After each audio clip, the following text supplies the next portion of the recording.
Dan Hooker is not buying into Ilia Topuria, saying he's coming up to the lightweight division. Dan thinks Ilia is just trying to keep his name in the headlines. Speaking to Submission Radio, Dan said it's pretty evident that he's just working off the line one from McGregor's playbook, which is keeping your name in the headlines. So all I kind of see from it is that Ilia Topuria is keeping his name in the headlines. Like, the guy doesn't fight that often. I think he just fights Volk next year. Israel Adesanya says Nasruddin Imavov was the only opponent offered to him by the UFC. Izzy, however, says he'd be down to fight Caio Borralho.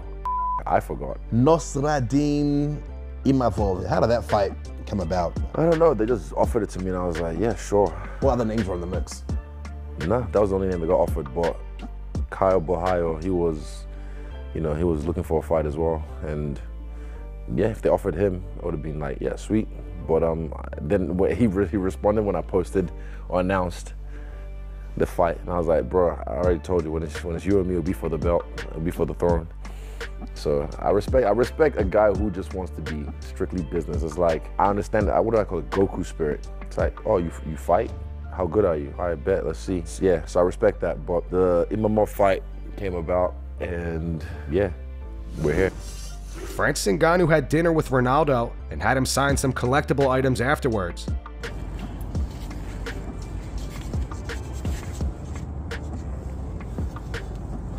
No, that number. That's that. Yes. Yeah.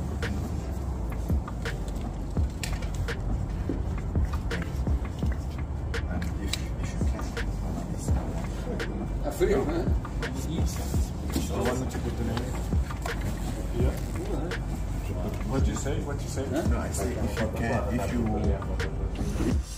Robert Whittaker gives his opinion on Ilia Topuria, saying he's moving up to the lightweight division. Rob sees no issue with it and would actually like to see Ilia move up because he has accomplished so much at featherweight by beating Volk and Max Holloway. I saw something of him saying that, like, that was my last fight at featherweight.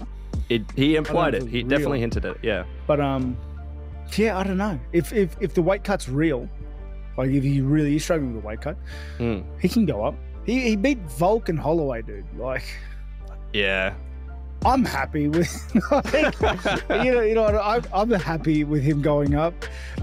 Those two dudes just ran the division. They did, like, clean ran the division. So, like, I'd like to see him go up and see what that looks like. See how his box grappling works against those bigger dudes. See how big he gets in those fights, because he's obviously a chiseled guy. Yeah. Yeah, I'm curious. I'm very curious. But then that also kind of leaves the division open to be run again by either Max or Volk, right? Because I still don't see anyone getting close to those two guys. Who fights for the vacant title? Who is more deserving than those two guys to fight for the vacant title? Joe Riggs discusses his fight against Nick Diaz all the way back in 2006. Joe beat Nick via unanimous decision. He says during the fight he could hear Joe Rogan saying that Nick was just walking through his punches and it got in his head. Have you ever been in a fight where you're just cracking somebody, or even a dream, and it's just not hurting them? Yeah, Nick Diaz. Yeah, for sure. Just cracking them and you're like, what the This is doing nothing. Well, for some reason, for that fight, is I could hear Joe Rogan say, he would comment about that, how he was just walking through shots. It with you me mentally, and he talks a lot, because he said, like, he called me Jared when we were fighting, called me Jared from Subway, and like he that's a good insult. It was like he knocked me down like in the first round, and then kind of we just in some scramble we got back to feet, and then he hit me with the body shot. I was like, oh, and then he goes, "You're done, fat. You're done, Jared from Subway." I'm like, he's right. I'm done. But yeah, it's hard. It's hard when they talk to you too. But yeah, Nick's the durable. Dude, especially when you're a knockout person and you like to power punch people, and then they wear your shots. Knowing in your mind, be like, okay, I might not knock this guy out, but I gotta almost switch the pace up to where I'm just outpointing him, still hitting him a lot, boom, boom, boom. Yeah, that's a serious skill. Yeah, it is. I mean, if you to change game plans when you're coming into a fight and you think it's going to go a certain way and it doesn't, you don't have success one way and you have to change it up. That's hard. Especially if you go in there with one of those Diaz bros and you think you're going to knock him out in the first round or second round. Even with Jorge versus Nate Diaz boxing, you could tell how experienced Jorge is. Just trying to outpoint him, not really expending energy to really hurt him. Shots because they're going to eat him. They're going to eat him. If you knock him down, they're going to get up. Jon Anik and Kenny Florian discuss how Joaquin Buckley would match up against Belal Muhammad. based upon what you have seen this year and based upon what you saw against Colby Covington in whatever form, what do you think is the ceiling for Joaquin Buckley, and how do you handicap him against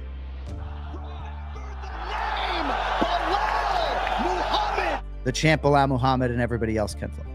Yeah, listen, I think that Buckley would struggle off of his back against someone like Belal. I think Belal has the ability to get in on those legs and put him on his back. I think Buckley is most certainly the more potent striker, no question about that. He definitely has way more pop in his punches than pretty much every welterweight, or many of them anyway.